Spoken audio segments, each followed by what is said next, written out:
శుభకార్యాలకు పూజార్ల కోసం వెతుకుతున్నారా? పూజారీస్.com లో అతి తక్కువ ధరలకే పూజార్లను ముందే బుక్ చేసుకోండి. వెంటనే కాల్ చేయండి. నమస్తే రమ్మగారు. నమస్తే చెయ్యి. రమ్మగారు ఏదైనా మంచి స్టోరీ చెప్తారా? నందో రాజా భవిష్యత్తు.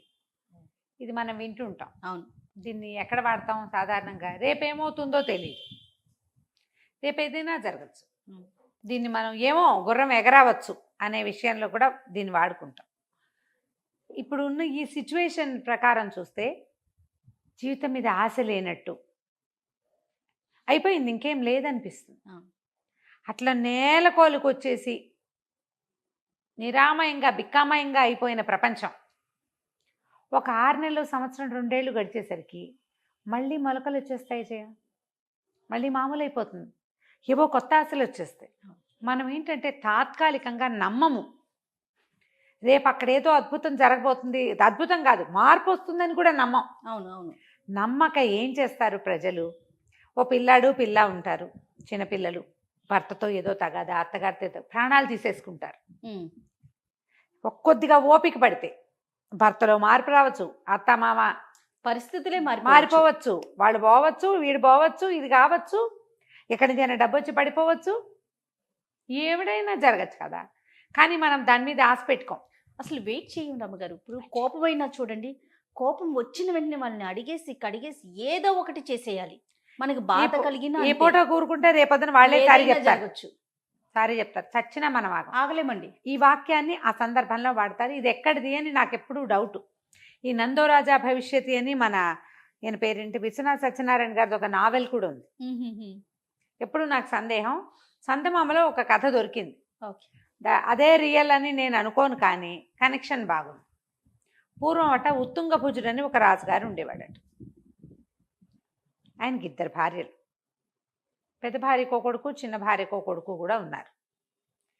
చిన్న భార్య అంటే మహాద్భుత సౌందర్యవతట ఆవిడ. పెద్ద భార్యను వివాహం చేసుకున్న తర్వాత ఆవిడ పట్టపురాణి అయ్యాక ఈయన ఎక్కడో వలపించుకుని ఆవిడని చేసుకున్నాడు రెండో భార్యని. ఆవిడ ఎంత అందగత్తో, పెద్ద ఆవిడకి అసలు ఏమీ విలువ లేదు, మర్యాద లేదు, గౌరవం లేదు. భర్తకు ఆవిడంటే ప్రేమ లేదు. పెద్దవాళ్ళు చేసిన పెళ్ళి, ఇది నేనే ప్రేమించి చేసుకున్నా అని ఎప్పుడూ చిన్న భార్యకే పట్టం కట్టేవాడు. ప్రేమగా ఉండేవాడు, ఆవిడతోటే స్పెండ్ చేసేవాడు, ఈవిడిని కసిరేసేవాడు. ఆమె ముందు ఈవిడిని ఎప్పుడు చిన్నబుచ్చేవాడు. అట్లా చేయకూడదు. ఆవిడ గౌరవం ఆవిడది, నీకు ఈవిడంటే ఇష్టం ఉంటే ఉండొచ్చు కాక, అంతేగా. కానీ అలా బిహేవ్ చేసేవాడు. అయితే చిన్న పిల్లాడైన ఈ పెద్దరాణి గారి కుమారుడి పేరు నందుడు. వాడికి ఆశ్చర్యంగా ఉండేది తండ్రిలో ఉన్న కనపడే ఆ లక్షణం చూస్తే. తనని లక్ష్య పెట్టకుండా తన తమ్ముడిని, పింతల్ని తండ్రి ఎక్కువ లక్ష్య పెడుతున్నాడు అనే విషయం చిన్న మనసులోనే అబ్బాయికి అర్థమయ్యి ఉండేది. అలాగే ఇంకేం చేస్తారు, ఆవిడ దిగులు పడుతూ దుఃఖపడుతూ ఏదైనా పీటల మీద కూర్చోవాల్సి వచ్చినప్పుడు మాత్రం భర్త పక్కన కూర్చుంటూ సరైన గౌరవం లేక అలాగే బాధపడుతూ ఉండేది. పిల్లాడు ఉన్నాడు, పెంచుకుంటూ నలుగురు కోసం అంతే, అలా ఉండేది. అయితే ఇట్లా జరుగుతూ ఉండగా ఏమైందట, ఒక చీరల వర్తకుడు ఒకడు వచ్చాడు.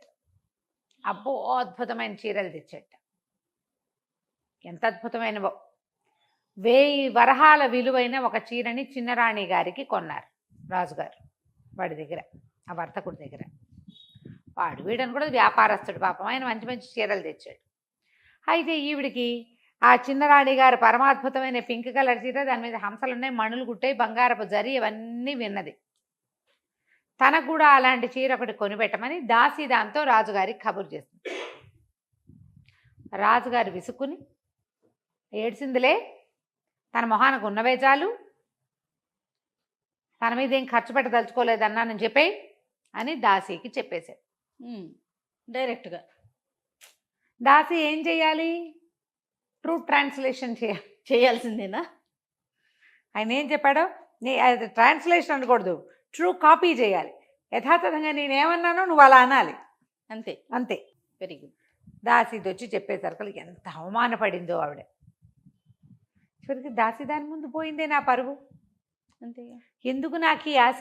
స్త్రీ సహజమైన చీరల ఆశ. సవితికి చేశారు, నాకెందుకు చేయకూడదు అనే ఒక దుగ్ధ. ఆడవాళ్ళ కోరికలు ఉండే, పరిస్థితులు ఎలా ఉన్నా సరే బర్త్డేకి, మ్యారేజ్ డేకి గిఫ్ట్లు ఇవ్వలేదని ఫీల్ అవుతూ ఉంటారు. ప్రత్యేకంగా ఆ రోజు గుర్తుపెట్టుకుని ఏమీ చేయలేదని. ఓ పక్కన వీళ్ళు కొట్టుకు చచ్చిపోతూ ఉంటారు, అయినా సరే అలా అనిపిస్తుంది. ఆడవాళ్ళకి సహజంగా ఉంటుంది.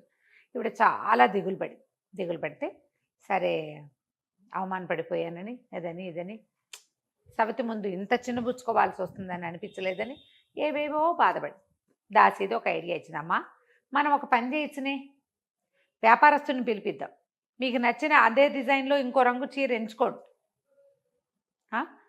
మరి కాగితం రాసిద్దాం, 6 నెలల తర్వాత తీరుద్దాం బాకీ, అతను మళ్ళీ 6 నెలలకు చీరలు పుచ్చుకొస్తాడు, అప్పుడు ఇద్దాం అంటే ఈవిడంది ఏమే ఇవాళ ఏంది రేపు వస్తుందిటే అమ్మా, ఎట్టా వస్తుంది చెప్పు, చూద్దామమ్మా, ప్రయత్నం చేద్దాము, ఈ లోపల మీ ముచ్చట తీరుతుందా, మీరు చిన్నపుచ్చుకున్న మీ మనసు శాంతపడుతుందా, ఏదైనా జరగచ్చు. ఆవిడ ఏంటంటుందంటే రాజుగారి నుండి చిన్నపుచ్చడమే వెలితి, ఇంకా చీరలు నగల వెలితికి నేను ఎందుకు బాధపడాలి అంటే ఈ అమ్మాయి ఒప్పుకోలే. అమ్మాయి ఏదైనా జరగచ్చు. ఏమంది, ఉత్తుంగ భుజనాశోభ దేశకాల విపర్యయ మణిగ్వర వినాశోవా నందో రాజా భవిష్యతి అని చెప్పింది. సంస్కృతం ఎంత బాగా చెప్పింది చూడు. అప్పట్లో అందరికీ సంస్కృతాలు వచ్చు, దాసీలకి వచ్చు. నమో నమః. ఏమంది, ఉత్తుంగ భజనాశోభ, ఉత్తుంగ భుజుడు ఉన్నాడే మన రాజుగారు, పోవచ్చు. దేశకాల విపర్యయ, ఈ దేశంలో రకరకాల మార్పులు రావచ్చు. మణిగ్వర వినాశోభ, వణిగ్వరుడు ఉన్నాడే పెద్ద వ్యాపారస్తుడు చీరపుచ్చుకొచ్చాడు, వాడు పోవచ్చు. లేదా నందో రాజా భవిష్యతి, నందుడు రాజు కావచ్చు. 6 నెలల్లో ఏదైనా జరగచ్చుగా. 6 months తర్వాత మనకి ఇవాళ ఏం తెలుసు, ఎంత తెలివిగలదండి అని ఒప్పించింది. ఏదో ఒకటి అవుతుందిలేమ్మా, ఆనాటికి చూసుకుందాం, ప్రస్తుతానికి మీరు సంతోషంగా ఉంటారు అన్నది. అంటే సరే ఒప్పుకుంది. అప్పుడు ఏం చేసింది ఆవిడ, మా వర్తకుడిని పిలిపించింది. వర్తకుడిని పిలిపిస్తే వర్తకుడు వచ్చాడు. పెదరాణి గారు పిలిస్తే రాడు, గుండె చెరువా పెడేది, అదే కదా కావాల్సిందే. చీరలు చూసింది ఆవిడ, ఒక మంచి గులాబీ రంగు చీర సెలెక్ట్ చేసుకుంది. అక్కడి నుంచి 6 నెలల తర్వాత బాకీ ఇస్తామని ఒక తాటాకు ముక్క మీద కుమారుడి పేరుతోటి బాకీ రాయించింది. పద్దు రాజకుమారుడు రాసిన కాగితం మన దగ్గర ఉందంటే ఎంత గొప్ప, ఇంకా మరి కదా. అందుకని ఆయన రాయించుకున్నాడు. చిన్న తాటాకు ముక్క మీద రాశారు, ఫలానా చీర బాకీ 6 నెలల తర్వాత వర్తకుడు మళ్ళీ వచ్చినప్పుడు ఇస్తాము. ఎందుకంటే ఒక చీర రాజుగారు ఆల్రెడీ 1000 వరహాలు పెట్టి కొన్నాడు కదా, ఇది 2వ చీర, బాగుందిగా, సరేనని ఆ తాటాకు ముక్క ఆయన చేతిలో పెట్టింది. ఆ చీరను చూసి ఎంతో సంతోషం వచ్చింది. చక్కగా కట్టుకుంది. 5 నెలలు గడిచేసరికి ఏమైంది, ఉత్తుంగ భుజుడికి అనారోగ్యం మొదలైంది. ఆయన పెద్దవాడు బాగా. ఈ ఒక స్త్రీ మీద వ్యామోహము, రెండో వాళ్ళని నెగ్లెక్ట్ చేయటము, అవన్నీ ఏజ్ పెరిగే కొంతకి వస్తాయట అట్లాంటి లక్షణాలు. పెద్దది ముసలిదైపోయింది, చిన్నది ఎంగుగా ఉంది లాంటి భావాలు. ఈయన అనారోగ్యం వచ్చి బాగా ఇబ్బంది వచ్చేసింది ఆయనకి.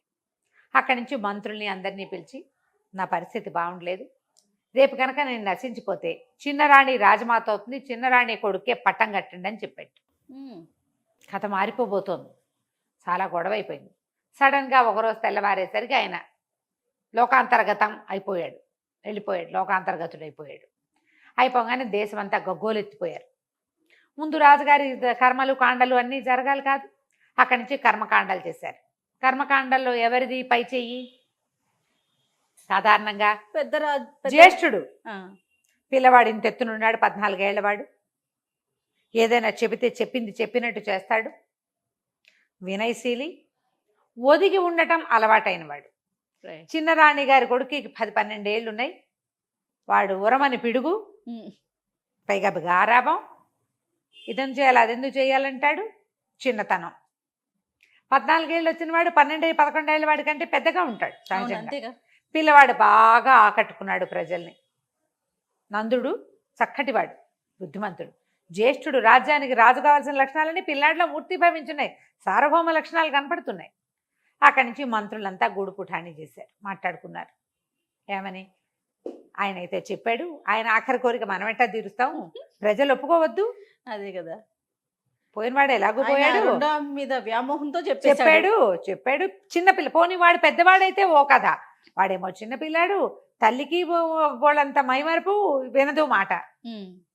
ఈ పిల్లాడు అంతే, గారాబ పిల్లవాడు. ఈ అబ్బాయి ఏమో జ్యేష్ఠుడు, రాజలక్షణాలు మూర్తిభవించి ఉన్నాయి, జ్యేష్ఠుడు, పట్టపురాణికి పుట్టినవాడు, శాస్త్రాలు ఘోషిస్తున్నాయి, ప్రజలు చంపేస్తారు చిన్నరాణి కొడుకుని రాజుని చేస్తే అని చెప్పి వీళ్ళలో వీళ్ళు మాట్లాడుకుని, చిన్నరాణికి మాట్లాడే అవకాశం కూడా ఇవ్వకుండా పెద్దరాణి గారి కుమారుణ్ణి రాజుని చేశారు. కుమారుడు రాజైన సందర్భంలో 1 రోజులు సందడి చేశారు ఊరంతా. నెలలో వ్యాపారస్తుడు వచ్చాడు. డబ్బులు ఇచ్చేసారు. నా వ్యాపారస్తుడు వచ్చి రాజుగారికి కనపడితే తాటాకు ముక్క తీశాడు. నందుడు సంతకం పెట్టింది. 100,000 వరహాలు ఇచ్చి తన మాట మీద 13 సంవత్సరాల పిల్లవాడి మాట మీద 6 నెలలు ఆగినందుకు అదనంగా ఇంకొక 1000 వరహాలు బహుమానంగా ఇచ్చాడు. మరి రాజు అదే కదా, రాజు ఏదైనా చేస్తాడు. ఎట్లా చేయాలి? రాజుకు ఉండవలసిన గ్రాండియర్ అది ఉండాలి కదా, అంతేగా. ఆ వితరణ. ఆ వ్యాపారస్తుడు చాలా సంతోషించాడు, వెళ్ళిపోయాడు. నందుడు ఇలా రాజయ్యాడు. 6 నెలల్లో మన కథ మారిపోతుంది. సంవత్సరం వేచి ఉందాం, ఇంకొంతకాలం చూద్దాం అన్న ఆలోచన ఉంటే మీరు జీవితంలో హాయిగా కుదురుకుంటారు. ఈ కథ ఎందుకు చెప్పామంటే ఇది కథగా తీసుకోవద్దు, ఇది మన జీవిత పాఠం. ఎంత కరెక్ట్ పాయింట్ రమ్మగారు. 5 ఏళ్ల క్రితం నేను ఇక్కడ కూర్చుంటానని నాకు తెలీదు అంతే కదా రమ్మగారు. కదా. అవును కదా. మీకు తెలుసా? ఎవరికైనా తెలుసా? మనం ఏంటి అనేది మనకి ఎట్లా తెలుస్తుందండి? తెలీదు. రేపేంటి అనేది కూడా నీకు తెలీదే. రేపేంటో నీకు తెలీదు. నీకు తెలిసిందేంటి? Sunday, Monday, Tuesday, Wednesday, Thursday, Friday, Saturday, అది తెలుసు, అంతేగా. కానీ రేపటిని నువ్వు ఊహించగలవా? నువ్వు ఊహించింది ఏది అవ్వకుండా ఒక కొత్తదయ్యే అవకాశం ఉంది. ఆశతోటి బతుకు, మాట విసరకు, తొందరపడకు, తొందరపాటు చర్యలు తీసుకోకు, అక్కర్లేని వ్యవహారాల్లోకి దెక్కు, కొంప ముంచుకోకు, అంతే కదా రమ్మగారు. ఇప్పుడు జీవితాన్ని చాలించకు. ఇది అసలు ప్రధానం కదండి, అది మెయిన్ పాయింటే అది. కాబట్టి ధైర్యంగా ఉండండి. నందో రాజా భవిష్యతి. బాబా ఎక్సలెంట్ స్టోరీ అండి. మీరు అన్నట్లుగా స్టోరీ కాదు, దీంట్లో ఉన్న నీతిని జీవిత పాఠం ఇది, అంతే. చాలా బాగుంది రమ్మగారు. నమస్తే. నమస్తే జయ.